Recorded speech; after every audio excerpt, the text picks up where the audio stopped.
Good afternoon, class. For today's lesson, we're going to be learning some famous sitcom phrases in Latin. Are you ready? Ursa, Beta, Proelium Stella Galactica, Fuimus in Intermissum, Via Liberi, Invocabunt me Iocus Sinatra, Caesius Carnus, Quid dicere. So in case you couldn't smell the pretentiousness absolutely reeking through your computer screen, it's Dark Academia Day. I was obsessed with this aesthetic in high school. Not that I really knew what it was at the time, I kind of just thought I had a weird affinity for like loafers and the smell of old books. But anyway, today I'm gonna be doing everything in my power to make my life feel like a New England boarding school in the fall. So this is my desk. As an engineering student, I have spent quite a lot of time here. So typically it's a lot messier than this.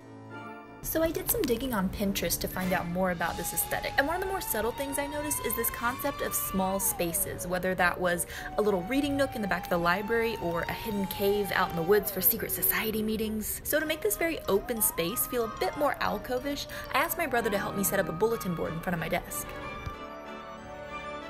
For an extra intellectual feel, I decided to cover it in pages that I took out of an old Renaissance history book from a library sale.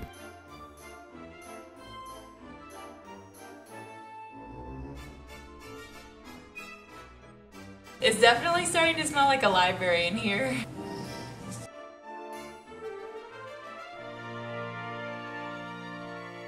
Giuliano della Rovere. Not to be confused with Giuliano da Okay, in Spanish it would be Sangallo. But this is Italian. Do you pronounce the L's in Italian? Sangallo? He was a military engineer. That's cool. I don't know. It's done. Doesn't it look cool? Now to put the final touches on it, and voila.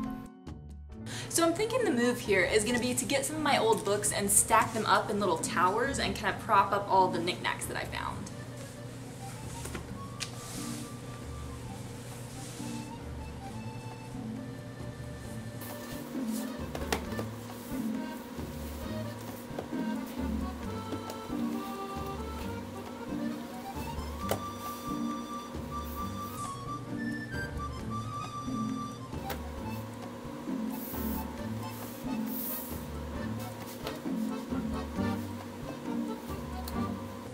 What do you think? You moved over just a little.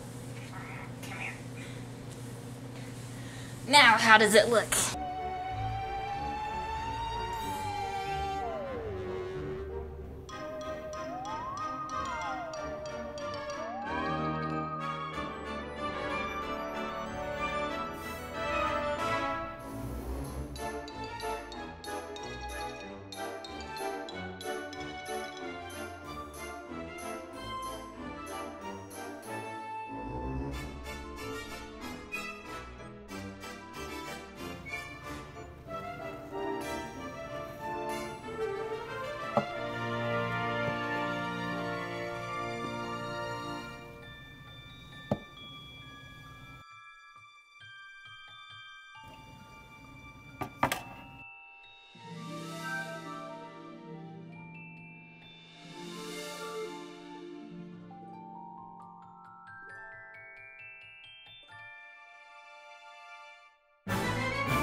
Oh my goodness, I love how my desk turned out. You know how you'll get an idea for a project in your head and you'll work really hard on it and you'll spend a ton of time on it, but it just never really turns out exactly like you pictured? Okay, well this is one of those rare times where it actually turned out exactly how I saw it in my head. I'm so excited to use it. That being said, as you can see, it is still quite light out. And we all know that true academics work best by cover of nightfall, preferably by the flame of a single flickering candle. So, until sunset, I have a few scholarly activities lined up for us to partake in. Whip out your quill pens and take notes, kids, because it's about to get cultural.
Blatherskite.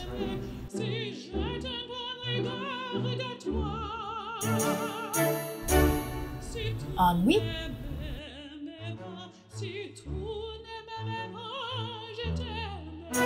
Pusillanimous.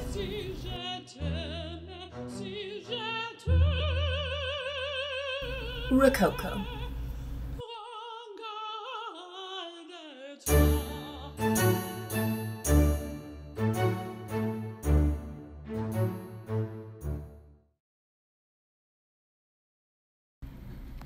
Hi, babies. Let's look at some paintings, shall we? This first one we're going to look at is called Clouds in a Dream. It has a really whimsical look, don't you think? Especially with the colors.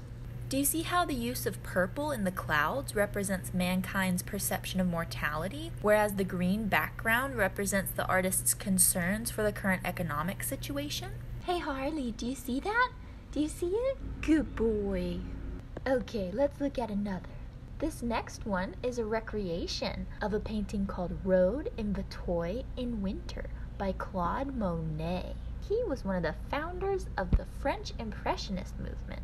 And the thing I want you to pay special attention to here is the placement of these two figures in the upper midground.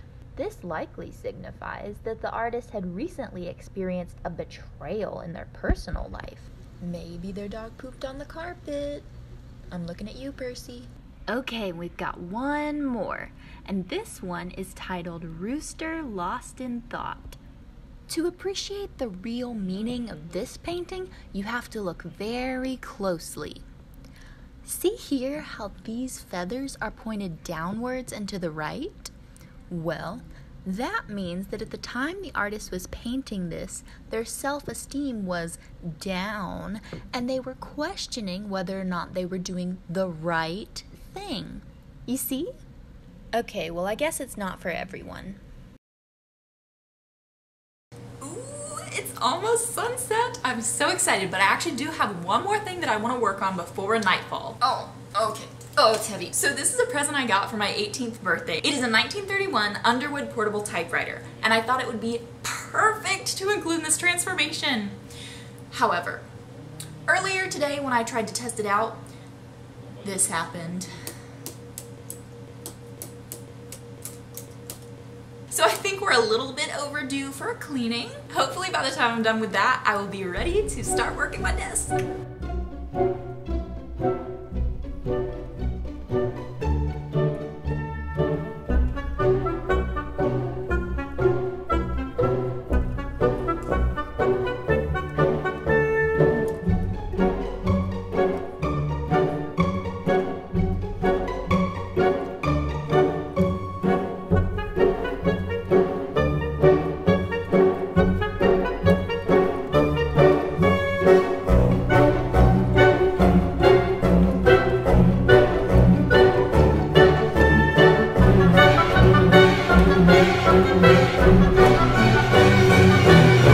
Okay, hopefully that'll be good enough for my aesthetic work sesh tonight.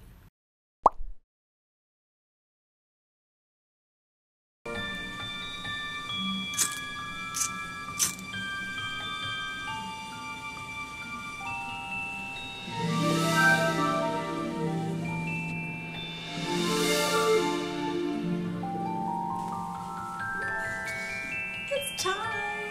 So, I've been thinking a lot about what type of activity it would be best to end this video on. Because we all know that the dark academic never sits down at her desk without producing some grand work of literary genius. So in light of that, I think tonight might finally be the time for me to write my screenplay.